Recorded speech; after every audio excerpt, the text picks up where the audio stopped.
작년 10월 정도에 이영철 선교사님이라는 분이 기독교 영향력이라는 책을 한 권 쓰셨습니다. 책 내용이 아주 단순한데요. 세계 역사를 훑으면서 기독교가 좋은 영향력을 나타냈던 사례들을 모아서 낸 책입니다.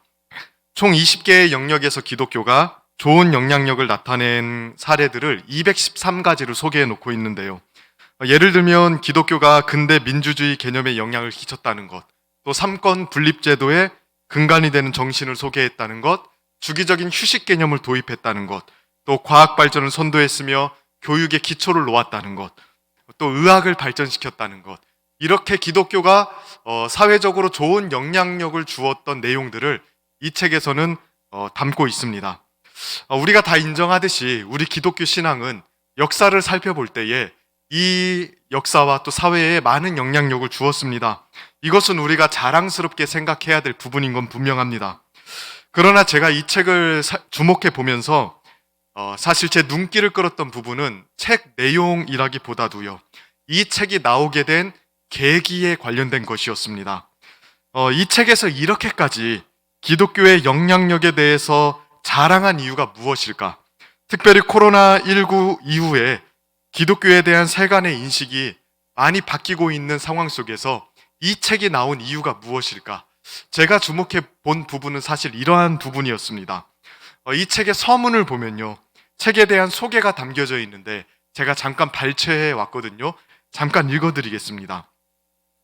코로나 이후 기독교인들에 대한 일반인들의 시선은 매우 비판적입니다. 개신교의 부정적 이미지가 짙어지고 있습니다. 크리스천으로서 심히 부끄럽고 참담합니다. 회개의 무릎을 꿇습니다. 그리고 종교의 역할과 영향력은 무엇이었는지 새삼 돌이켜봅니다. 한국 근현대사의 많은 영향력과 올바른 가치관을 제시했던 기독교의 역사적 사실을 되새겨봅니다. 예수 그리스도와 신앙 선배들의 생명 사랑과 이웃 섬김의 헌신을 다시 배워가는 한국교회가 되기를 바랍니다. 공동선을 함께 추구하는 사회, 공동체 정신을 회복하는 이 나라가 되기를 바라는 염원과 간구들이 이 책에 담겨 있습니다. 여러분들도 다들 느끼시다시피 코로나 팬데믹이 계속 진행이 되면서 기독교에 대한 사회적 비판이 점점 날카로워지고 있습니다. 이제는 방역에 관련된 것만 기사화되는 것이 아니라 기독교 안에 있는 여러 사회 문제적인 요인들이 날카롭게 파헤쳐지면서 방송되고 있는 실정이죠. 일부 사례를 가지고 전체 기독교를 평가하는 일반화의 오류를 범하고 있다는 생각이 들 때도 있고요. 또 이단 단체들까지도 교회라고 소개하는 잘못된 오보들도 있지만, 이러한 미디어 내용들을 가만히 보면서 사실은 우리는 우리 자신들을 돌아볼 때가 참 많지 않습니까? 그동안 우리는 세상을 향해서 어떠한 영향력을 미치고 있었는가? 그동안 우리 기독교 신앙은 공적인 사회에서 어떤 모습으로 있었던 것인가? 세상의 빛과 소금으로서의 역할을 우리는 그동안 충실하게 감당하고 있었는가? 이러한 질문들을 스스로 하게 되는 것 같습니다. 오늘 우리가 읽었던 본문은 이러한 고민을 하고 있는 우리들에게 많은 생각을 가지게 해주는 본문입니다. 지난번 설교 때 한 3주 전 정도 되었던 것 같습니다. 세례 요한에 대해서 설명해 드리면서 오늘 읽었던 본문의 바로 앞의 내용을 좀 설명해 드렸었습니다. 누가복음에 등장하는 세례 요한의 모습이 몇몇 부분에서 조금 독특한 모습을 가지고 있다는 것에 대해서 말씀을 드렸었죠. 가장 대표적인 것 중에 하나가 세례 요한이 등장하는 구체적인 사회적, 역사적 맥락이 등장한다는 것이었습니다. 세례 요한은 그냥 뿅 하고 등장한 사람이 아니었죠. 티베리우스 황제가 치리하던 시대에 본디오 빌라도가 유대 총독으로 있던 바로 그때에 3명의 분봉왕이 그 유대 지역을 분할해서 다스리고 있던 그 예민한 시대에, 안나스와 가야바가 종교의 권력을 틀어쥐고 있었던 그 시대에, 그때 등장해서 하나님의 말씀을 전했던 사람이 바로 세례 요한이었습니다. 아주 구체적인 시대적 현실 속에 등장해서 하나님의 말씀을 증거한 사람이었습니다. 누가복음이 이렇게 구체적인 시대적인 맥락을 설명했던 이유가 무엇이라고 말씀을 드렸나요? 복음이라는 것이 어떻게 구체적인 시대 속에서 역사하는지를 보여주기 위해서라고 말씀을 드렸었죠. 하나님의 말씀이 진공 속에 둥둥 떠다니는 것이 아니라 또 하나님의 말씀이 경건한 사람들의 환상 속에 반짝 나타나고 사라지는 것이 아니라 구체적인 시대 현실 속에 몸담은 사람을 통해서 역사한다는 사실을 누가복음은 보여주고 있다는 것을 말씀드렸었습니다. 이러한 관점이 오늘 본문에도 그대로 투영이 되어 있습니다.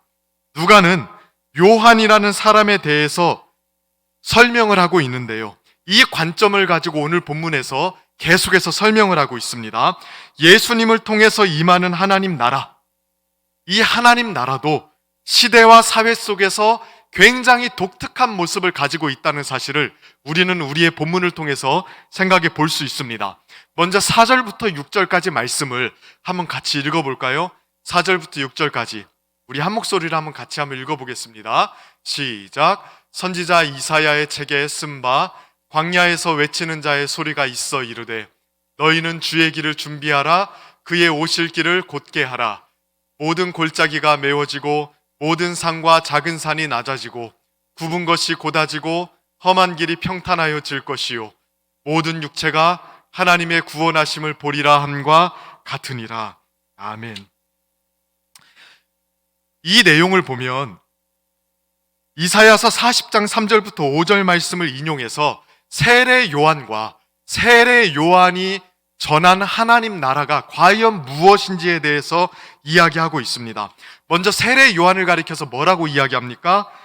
주님이 오실 길을 준비하는 사람이라고 이야기를 하죠. 왕이 오시기 전에 먼저 가서 왕을 맞을 준비를 하게 하는 전령의 역할을 지금 세례 요한이 하고 있는 겁니다. 그런데 주목할 만한 것은 이 전령이었던 세례 요한이 전한 메시지입니다. 하나님 나라가 도대체 어떤 거길래 사람들이 준비해야 되는 것일까요? 예수라는 왕이 오셔서 다스리시면 도대체 어떤 변화가 일어나길래 준비하고 기다려야 되는 것일까요? 5절하고 6절을 보시면 예수님이라는 분이 왕으로 등장하셔서 다스릴 때, 즉 하나님 나라가 임할 때에 어떤 변화가 일어나는지를 말해주고 있습니다. 모든 골짜기가 메워지고 모든 산과 작은 산이 낮아지고 굽은 것이 곧아지고 험한 길이 평탄하여질 것이요 모든 육체가 하나님의 구원하심을 보리라. 여기 본문에 보면 4가지 변화가 일어납니다. 낮은 골짜기는요 메워집니다. 높은 산은 어떻게 되나요? 낮아지죠. 굽은 것은 곧아지고요 험한 것은 평탄해집니다. 이 4가지 지각 변동이 일어납니다. 그러니까 하나님 나라의 왕이신 예수님이 오셔서 다스리기 시작하면 이러한 일들이 일어난다는 거예요. 대대적인 지각 변동이 일어난다는 겁니다. 이런 지각 변동을 받아들여야 되기 때문에 사람들이 준비해야 된다는 거예요. 예수님이 오셔서 다스리는데 아무런 변화가 일어나지 않는다면 뭐 준비할 것도 없겠죠. 그냥 살던 대로 살면 되는 거 아닙니까? 근데 예수라는 왕이 와서 다스리기 시작하면 이러한 대대적인 지각 변동이 일어날 거기 때문에 이 지각 변동을 받아들이기 위해서는 준비해야 된다는 겁니다. 자, 여러분들은 이 지각 변동의 모습을 보면서 무엇이 가장 먼저 떠오르십니까? 도대체 골짜기가 높아지고 높은 산은 낮아지고 굽어진 것은 곧아지고 거칠거칠해진 것은 평평해지는 이러한 대대적인 지각 변동이 가리키는 게 뭘까요? 무엇이 여러분들 마음속에 떠오르십니까? 많은 사람들은 이 본문을 영적으로 해석하곤 했습니다. 그러니까 예수님이 왕으로 오셔서 다스리시면 우리의 영혼 속에 그런 일들이 일어난다고 보았던 것입니다. 교만한 마음은 낮아지고, 예를 들면요, 또 겸손한 마음은 높임받고, 왜곡되고 거친 마음은 회복되고, 이런 것들로 이해하는 경우가 많았습니다. 오늘 본문을 볼 때요. 물론 우리 영혼 속에도 하나님 나라가 임하면, 즉 예수님이 다스리기 시작하면 이러한 대대적인 지각 변동이 일어나는 게 맞습니다. 하지만 누가복음에서 강조하고 있는 것은 단순히 영적인 측면만을 가리키지 않습니다. 사회적이고 관계적이고 경제적이고 정치적인 측면이 다분하게 나타납니다. 그러니까 실제로 하나님 나라가 임해서, 즉 예수님이라는 분이 왕이 되어서 다스리기 시작하면 우리 영혼만 변화되는 것이 아니라요, 사회, 경제, 정치, 문화, 곳곳에서 이러한 지각 변동이 일어난다는 거예요. 이러한 해석을 뒷받침해주는 증거 본문들이 누가복음의 곳곳에 등장을 합니다. 자, 비슷한 내용이요. 누가복음 1장에 등장을 합니다. 마리아가 자신이 잉태한 메시아를 통해서 하나님 나라가 이 땅에 임할 것을 바라보면서 막 감격에 겨워서 노래를 하는 장면이 나옵니다. 어떻게 노래합니까? 이렇게 노래를 하는데요. 누가복음 1장 49절부터 53절까지 말씀인데요. 여기도 한번 천천히 우리 머릿속에 성경의 내용을 그려보면서 한번 읽어봤으면 좋겠습니다. 같이 한번 읽어보겠습니다. 시작. 능하신 이가 큰 일을 내게 행하셨으니 그 이름이 거룩하시며 긍휼하심이 두려워하는 자에게 대대로 이르는도다. 그의 팔로 힘을 보이사 마음의 생각이 교만한 자들을 흩으셨고 권세 있는 자를 그 위에 내리치셨으며 비천한 자를 높이셨고 줄이는 자를 좋은 것으로 배불리셨으며 부자는 자, 이것이 갈릴리의 농민 처녀였던 마리아가 본 하나님 나라입니다. 메시아를 통해서 하나님이 다스리기 시작하면 사회 곳곳에 변화가 일어날 거라고 기대한 거예요. 5 종류의 사람들이 바뀝니다. 교만한 사람들이 흩어집니다. 권세 있는 사람들은 그 자리에서 내려오게 되고요. 비천한 자가 높아지게 됩니다. 줄인 자는 배부르게 되고요. 부자는 빈손이 된대요. 우리는 성경을 조금 단순하게 볼 필요가 있습니다. 이 본문을 영적으로 비틀어서 볼 필요가 없습니다. 5 종류의 사람들의 이동이 나타나는데 교만한 자, 권세 있는 자, 비천한 자, 줄인 자, 부자, 이 사람들의 위치가 바뀌고 있는 거예요. 마리아는 예수님이 통치하기 시작하시면 인간의 탐욕과 죄로 얼룩진 이 세상의 질서의 변화가 있을 거라고 보았던 겁니다. 세례 요한과 마리아만 이렇게 이야기한 게 아닙니다. 예수님이 전한 메시지는 어땠나요?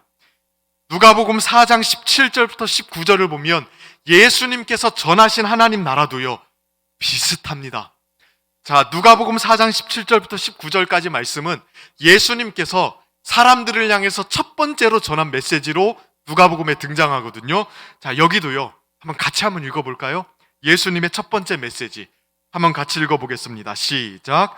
선지자 이사야의 글을 드리거늘 책을 펴서 이렇게 기록된 데를 찾으시니 곧 주의 성령이 내게 임하셨으니 이는 가난한 자에게 복음을 전하게 하시려고 내게 기름을 부으시고 나를 보내사 포로된 자에게 자유를, 눈먼 자에게 다시 보게 함을 전파하며 눌린 자를 자유롭게 하고 주의 은혜의 해를 전파하게 하려 하심이라 하였더라.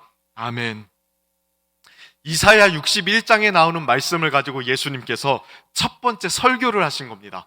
이 말씀을 가지고 자신이 누구이고 어떤 일을 하시는지에 대해서 이야기하셨거든요. 자, 어떤 내용을 말씀하시나요?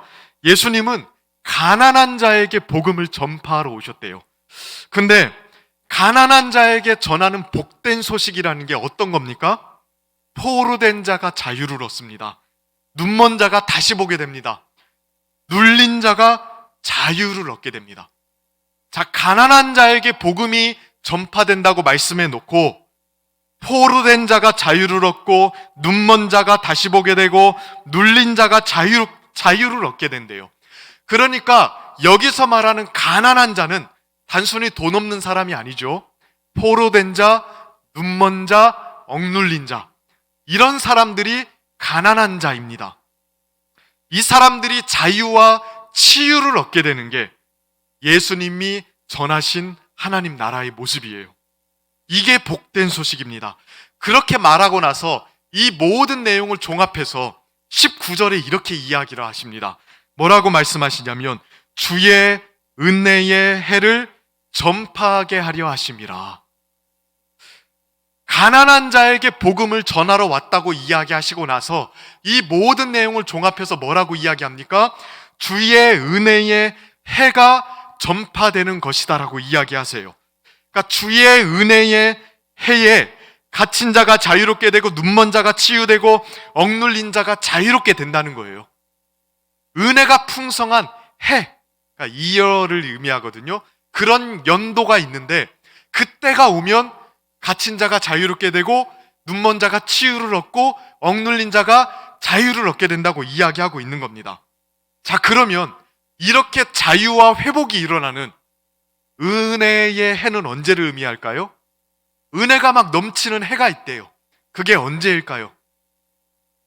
대부분의 학자들은 이 주의 은혜의 해가 구약의 배경을 가진 말이라고 보통 이해를 합니다.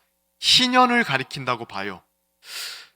희년, 혹시 들어보셨나요? 보통 안식일은 들어보셨죠? 또 안식년도 들어보셨을 겁니다. 자, 안식일은 뭡니까? 구약에서 하나님의 백성들은 6일 동안 일하고 7일째는 쉬어야 했습니다. 그 7일째 쉬는 날이 안식일이죠. 안식년도 들어보셨을 것입니다. 동일한 패턴으로 6년 동안 일하고 7년째는 쉬라고 하셨는데 그 7년째가 안식년이에요. 안식년에는 참 많은 일이 일어났습니다. 일단 농사를 안 짓습니다. 땅이 쉬어야 됐거든요. 땅은 주님의 것이니까요. 노예들도 풀려납니다. 오늘 아까 제가 읽어드렸던 말씀대로 갇힌 자가 자유롭게 되는 겁니다. 뿐만 아니죠. 빚이 면제가 됩니다. 안식년이 되면 눌린 자가 해방을 얻는 거예요. 그때.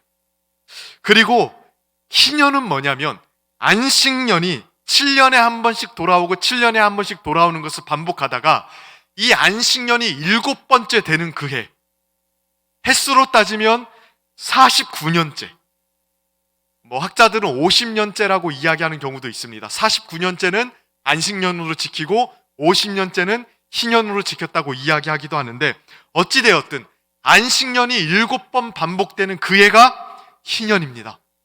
희년. 그러니까 49년째에 지켰든 아니면 49년째 안식년을 지키고 50년째 희년을 지키든 간에 어찌되었든 안식년과 희년이 겹쳐서 일어나는 이때가 바로 주의 은혜의 해입니다. 이때는요, 대대적인 변화가 일어납니다. 희년에 대표적으로 일어나는 게 뭐냐면 레위기 25장 10절의 말씀대로 땅이 원래 주인에게로 돌아가요. 땅이요. 그동안 탐욕스러운 호족들에 의해서 끊임없이 땅을 사들이고 가난한 사람들을 착취하는 일들이 있지 않았겠습니까? 분명 땅은 하나님께서 이스라엘 백성들에게 기업으로 주신 건데 여러 가지 탐욕들이나 이득 계산이나 속이는 일이나 이런 것들 때문에 땅을 빼앗기는 일들이 굉장히 많이 있었습니다. 근데 50년째가 되면, 희년이 되면 땅을 원래 주인에게 되돌려줘야 됐어요. 그러니까 땅을 사고 파는 일들이 탐욕에 의해서 막 일어나다가도 적어도 한 세대에 한 번은 땅이 원래 주인에게로 돌아간단 말이죠. 그럼 여러분 생각해 보십시다. 희년과 안식년이 겹쳐서 일어나는 49년과 50년, 이때쯤. 이게 주의 은혜의 해입니다. 이때의 이스라엘 사회에 얼마나 대대적인 변화가 일어났을지 생각해 보십시오. 실수를 했든 자산 관리를 잘못했든 어떤 사연이 있든 간에 50년에 한 번은 인생을 회복하는 일들이 일어나는 거예요. 종으로 팔려갔던 사람들이 해방을 얻습니다. 빚에 억눌렸던 사람들이 자유를 얻습니다. 하나님께서 기업으로 주신 땅을 팔아야 했던 슬픈 사연을 가진 사람들이 땅을 되찾는 일들이 일어납니다. 사람들의 탐욕과 권력과 힘에 의해서 어그러졌던 사회 질서들이 다시금 재편되는 거예요. 다시금 재편되는 거예요. 예수님은요, 자신을 소개하면서 내가 주의 은혜의 해를 가져다 주는 사람이다라고 소개하시는 거예요. 내가 하나님 나라의 왕이 되어서 다스리면 희년이 임한다. 갇힌 자는 자유롭게 되고 눈먼 자는 눈을 뜨게 되고 눌린 자는 자유롭게 되는 그런 일들, 희년에 일어났던 그 대대적인 변화가 나를 통해서 있을 것이다. 지금 그 메시지를 던지신 겁니다. 물론 영적인 회복에 대해서도 말씀하셨습니다. 눈먼 자가 눈을 뜬다는 건 분명히 영적인 회복을 의미하는 거거든요. 그런데 단순히 영적인 측면만 있는 것이 아니죠. 억눌린 자들, 갇힌 자들이 자유를 얻습니다. 실제로 우리의 삶과 질서가 개편되는 일들이 있었던 거예요. 인간의 탐욕과 죄악과 잘못된 판단과 부당한 권력 사용과 착취에 의해서 어그러졌던 사회 질서들이 예수님이 다스리시면 변한다는 겁니다. 달라진다는 겁니다. 그래서 도널드 크레이빌이라는 학자가요, 예수가 바라본 하나님 나라라는 책에서 특히 복음서, 그 중에서도 누가복음에 나타난 하나님 나라를 연구하면서 하나님 나라에 대해서 이렇게 설명을 합니다. 제가 잠깐 읽어드릴 테니까 한번 들어보십시오. 하나님 나라가 가리키는 것은 하나님의 자리가 아니라 하나님의 통치 행위이다.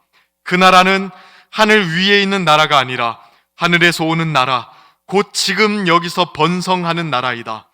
사람들이 하나님의 뜻에 자신의 삶을 바치는 모든 곳에서 하나님 나라는 이루어진다. 하나님 나라는 사람들의 마음속에 이루어지는 하나님의 통치, 곧 신비스러운 감정을 훨씬 능가한다. 나라라는 말 자체가 한 개인의 경험을 뛰어넘는 집단적인 질서를 뜻한다.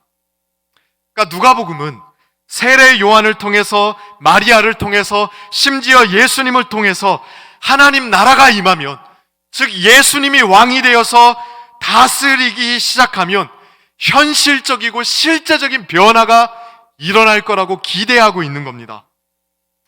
하나님이 우리의 왕이 되어서 다스리시면 단순히 우리의 영혼 속에만 평안이 임하고 끝나는 것이 아닙니다.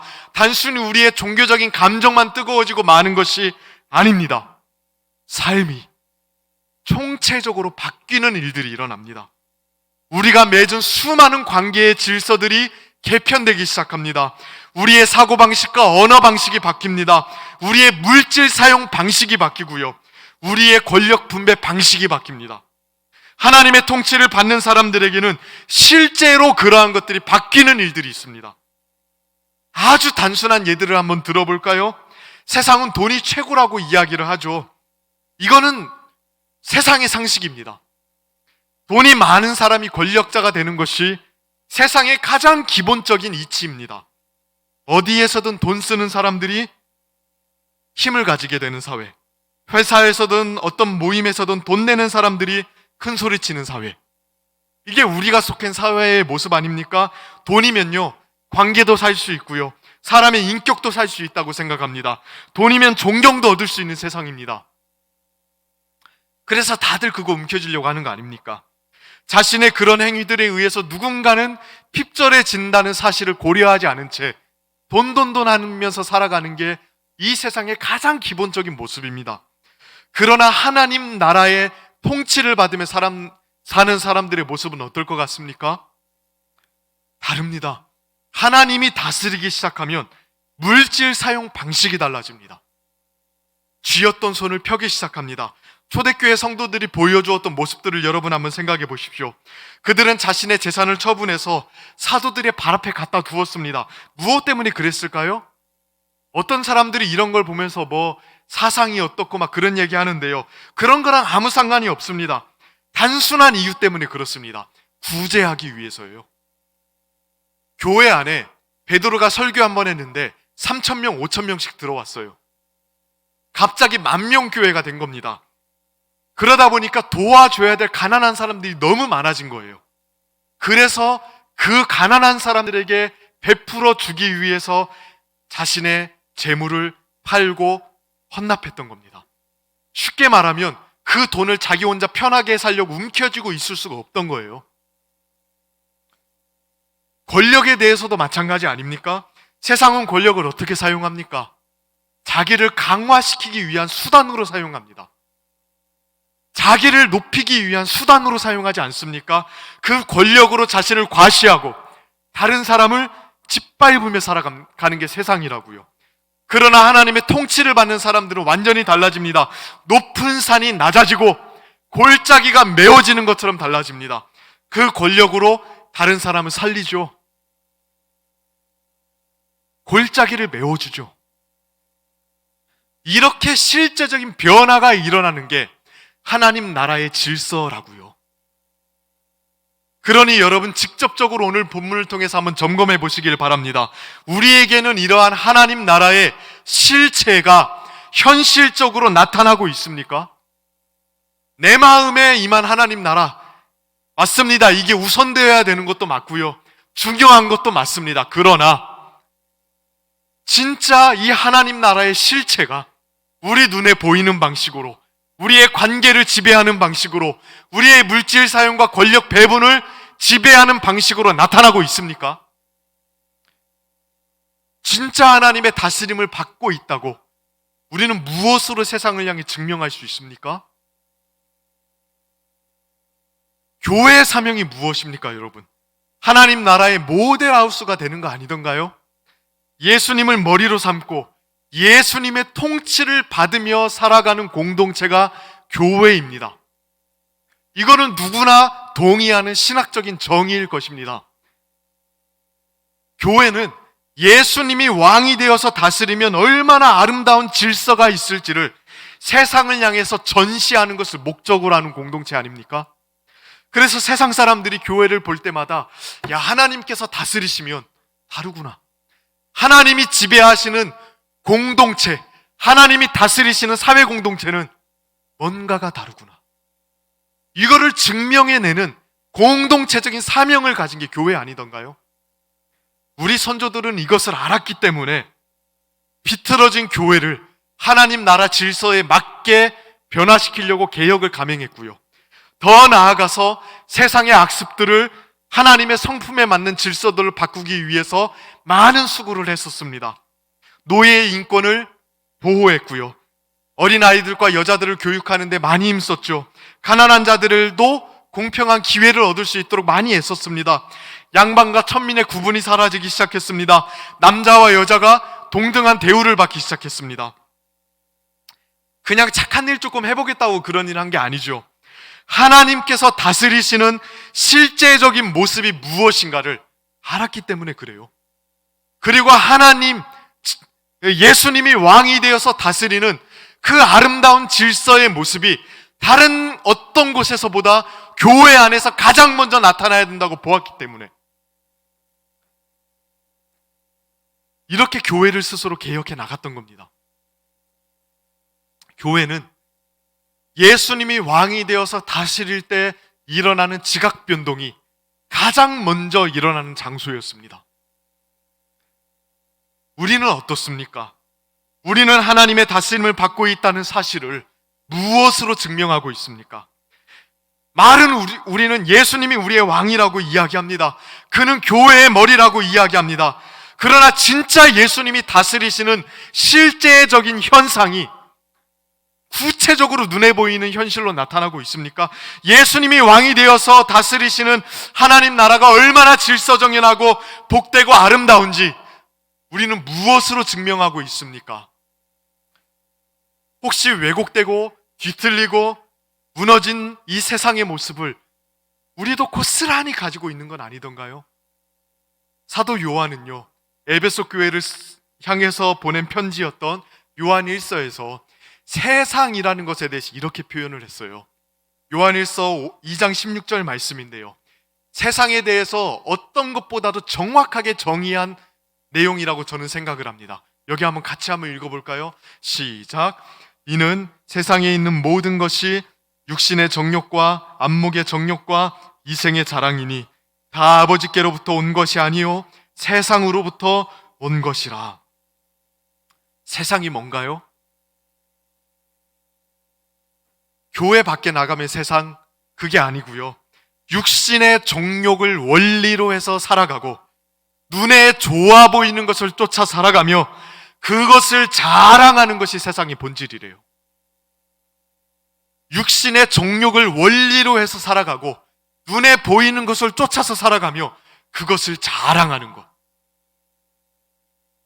그런 방식으로 살아가고 그런 방식으로 형성되는 것, 그게 세상적이라는 것의 의미 아닙니까? 하나님 나라 아무리 운운하며 살아도 실제 우리를 움직이는 원리가 육신의 정욕이고 눈에 보이는 것이고 이 세상의 자랑거리라면 그건 세속적으로 살아가는 겁니다. 그게 세속적인 겁니다. 세상과 똑같이 물질 중심적이 되고 세상과 똑같이 권력 지향적이 되고 세상과 똑같이 결과주의적이고 성과 중심적이 되는 것, 세상과 동일하게 이득을 따라가는 것, 세상과 동일하게 다른 사람의 인격과 삶을 자신의 지위로 짓밟는 것, 세상과 동일하게 가진 것으로 의수되는 것, 세상과 동일하게 서로를 경쟁하며 이기려고 하는 것, 세상과 똑같이 희생하지 않는 것, 세상과 똑같이 결과를 위해서 양심을 버리는 것, 굳이 말할 것도 없이 많죠. 이런 것들이 교회 안에 들어오고 우리의 삶 속에 들어오는 것, 그래서 이러한 원리에 의해서 살아가는 것이 세속화입니다. 우상 세우고 거기에 절하는 게 세속화가 아니라요, 세상이 돌아가는 그 아주 저급한 원리를 따라서 살아가는 것, 육신의 정욕과 눈에 보이는 안목의 정욕과 이생의 자랑거리 붙잡고 살아가는 것,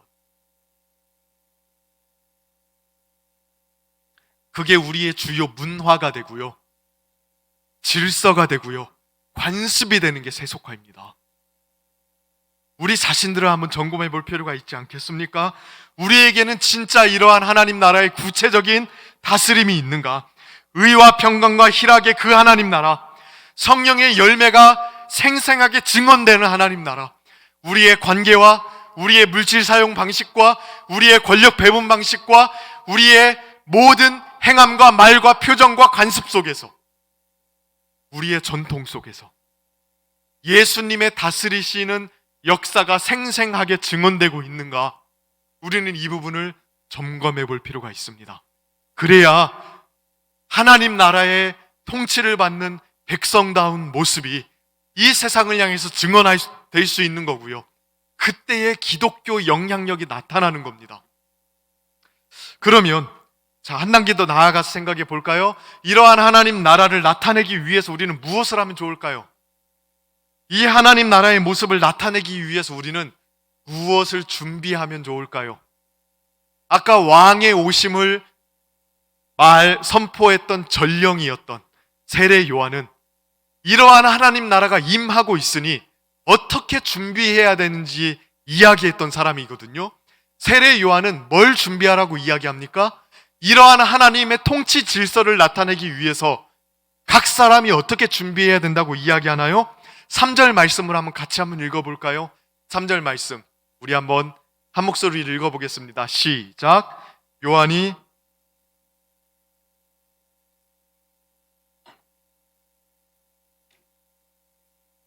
하나님 나라를 받아들이도록 하기 위해서 요한이 전파한 게 있어요. 무엇을 전파합니까? 죄 사함을 받게 하는 회개의 세례를 전파합니다. 이러한 하나님 나라를 앞두고 이스라엘 백성들이 해야 될 것은 분명했습니다. 회개해야 됐습니다. 이 하나님 나라를 받아들이기 위해서, 또 이 하나님 나라에 걸맞기 위해서 반드시 해야 되는 게 있었는데, 그게 바로 회개입니다. 회개가 무엇입니까? 회개에 대해서는 제가 다음번 설교에서 조금 자세하게 설명할 텐데요, 여기서는 간단하게 이야기하는 게 좋겠습니다. 회개란 쉽게 말해서 돌이키는 겁니다. 존 칼빈이 1538년에 쓴 제1차 신앙교육서, 그러니까 다음 세대 아이들을 가르치기 위해서 쓴 제1차 신앙교육서에서 회개에 대해서 굉장히 간략하고 명쾌하게 이렇게 설명을 합니다. 회개란 우리가 이 세상의 패역함에 대해 작별을 고한 후 주님의 길로 들어서게 되는 돌이킴을 의미한다. 회개는 옛 질서의 작별을 고하고 주님의 길로 나아가는 게 회개입니다. 단순히 마음과 생각만 바뀌는 것이 아니라 삶의 방식, 삶의 방향 자체가 바뀌는 게 회개입니다.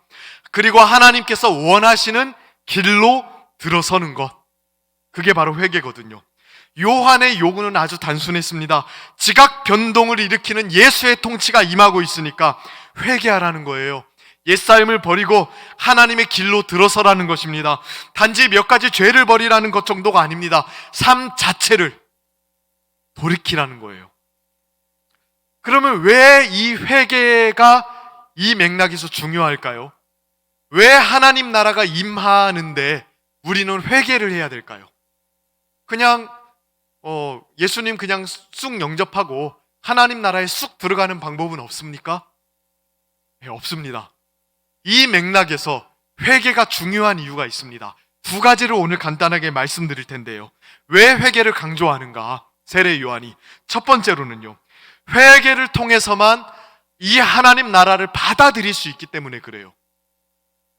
자, 여러분 생각해 보십시오. 계속해서 거듭해서 말씀드리다시피 하나님 나라라는 것은 하나님의 통치이죠.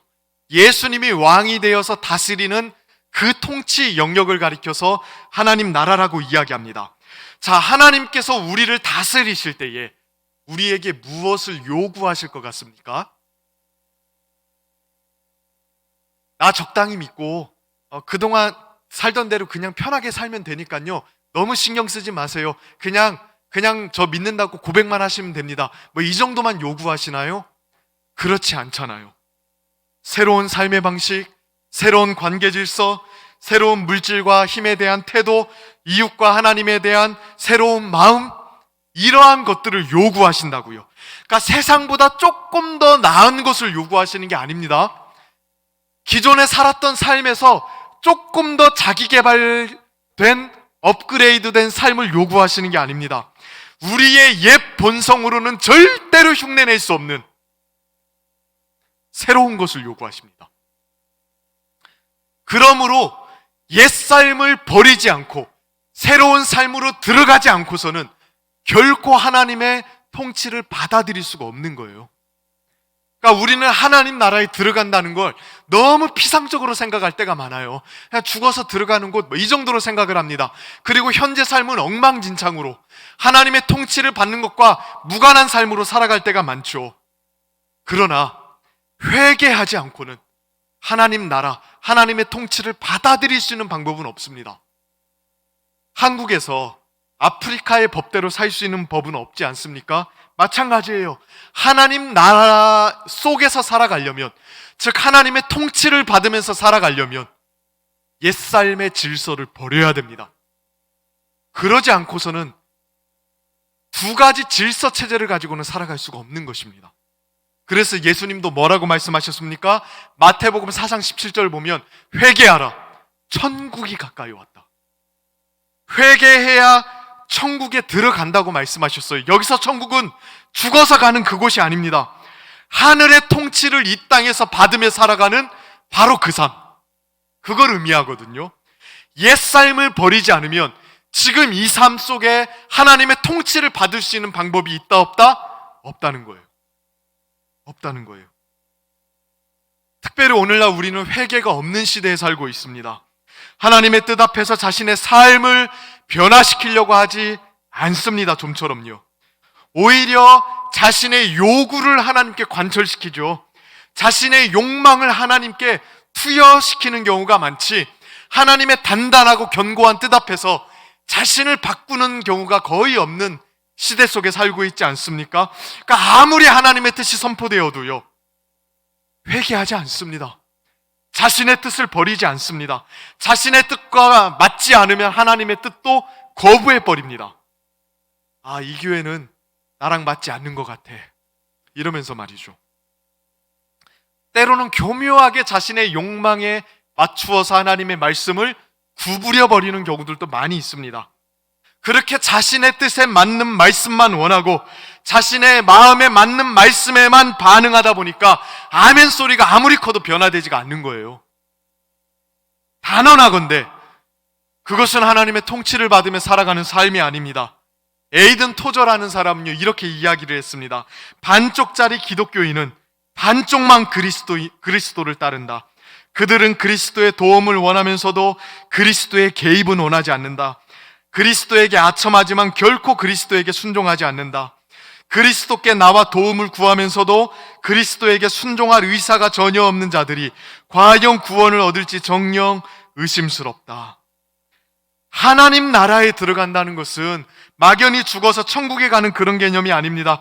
자기중심적인 깃발을 꺾고 그 자리에 하나님 중심의 깃발을 꽂는 거예요.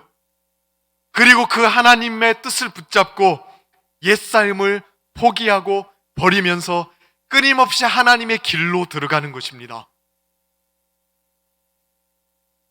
하나님의 통치를 받고자 한다면 회개하셔야 됩니다.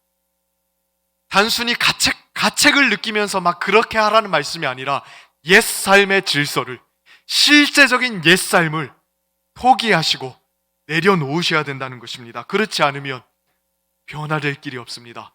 그리고 그렇지 않으면 하나님 나라의 질서를 증명할 방법이 없습니다. 두 번째로 회개가 필요한 이유는요, 회개만이 세상에 대한 하나님 나라의 승리를 나타낼 수 있는 유일한 방법이기 때문에 그렇습니다. 자, 여러분 생각해 보십시오. 기존의 옛삶을 버리고 하나님의 통치를 받은 사람이 이제는 어떻게 살아가게 될까요?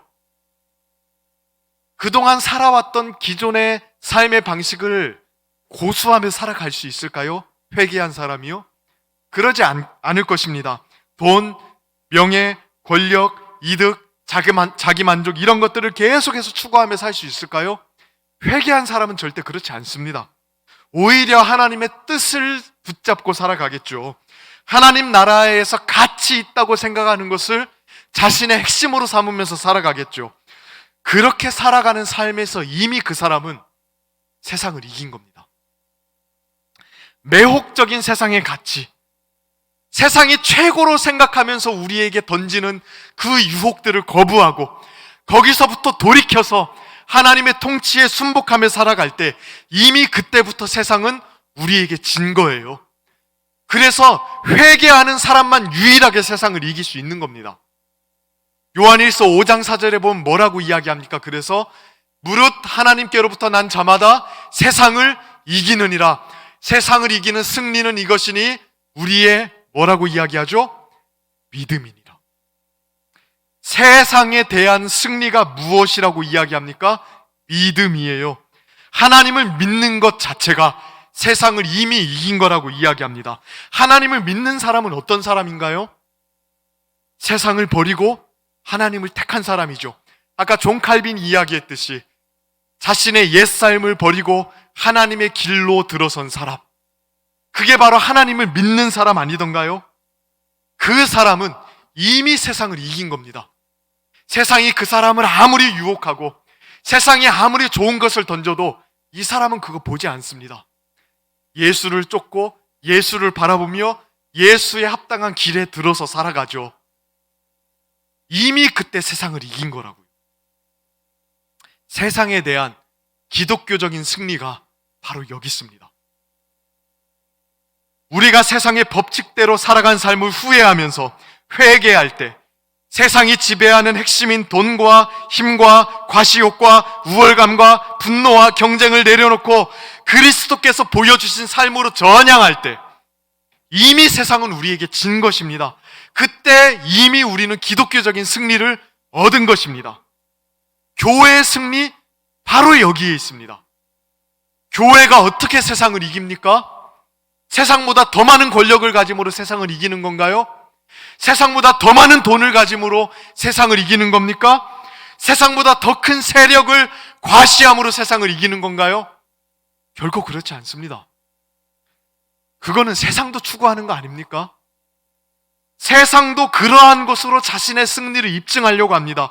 세상과 똑같은 것을 추구하면서 세상보다 그것을 더 많이 가졌다고 하면서 세상을 이겼다고 말하는 게 가능하긴 한 일인가요? 절대 그렇지 않습니다. 세상화되어서 세상을 이기겠다고 하는 것이요? 절대로 이 세상을 이긴 게 아니죠. 우리는 세상이 그토록 중요하게 생각하는 가치를 버리고 그리스도를 따라 살아감으로 세상을 이깁니다. 경쟁을 버리고 권력 다툼을 버리고 이득 계산을 포기하고 하나님의 통치를 받아들이고 자신을 희생하고 다른 사람을 사랑할 때 그때 세상을 이기는 겁니다. 거기에 교회의 승리가 있는 것입니다. 만약에 우리에게 이러한 하나님 나라를 받아들이는 것이 없다면 이렇게 세상적인 것을 포기하고 하나님 나라를 따라 살아가는 것이 없다면 그래서 세상과 똑같은 원리에 의해서 살아가고 있다면 그것은 세상을 이긴 게 아닙니다. 세상보다 아무리 많은 세력과 돈을 가지고 있어도요 세상에 잡아먹힌 것입니다. 그러므로 유일하게 세상을 이길 수 있는 원동력을 제공하는 회개, 그 세상의 핵심적인 가치를 포기하고 예수 그리스도를 따르는 길로 들어서게 하는 그 회개를 회복할 때 우리는 다시 승리할 수 있을 줄로 믿습니다. 이 어지러운 시대 속에 과연 우리의 승리가 어디 있는가? 이렇게 기독교 신앙을 어렵게 하는 시대에 과연 우리의 승리가 어디 있는가 우리는 참 많이 고민하죠. 세상적인 것들을 포기하고 하나님께서 우리에게 가르쳐 주셨던 하나님 나라의 뜻과 원리를 붙잡으며 살아갈 때에 세상을 이기는 교회의 모습을 그때부터 드러낼 수 있는 것입니다. 그리고 기독교 영향력을 그때서야 우리는 회복할 수 있을 것입니다. 이러한 회복이 우리 성도님들의 삶과 우리 교회 공동체에 있게 되기를 주님의 이름으로 축원합니다. 이 시간 함께 같이 기도하도록 하겠습니다.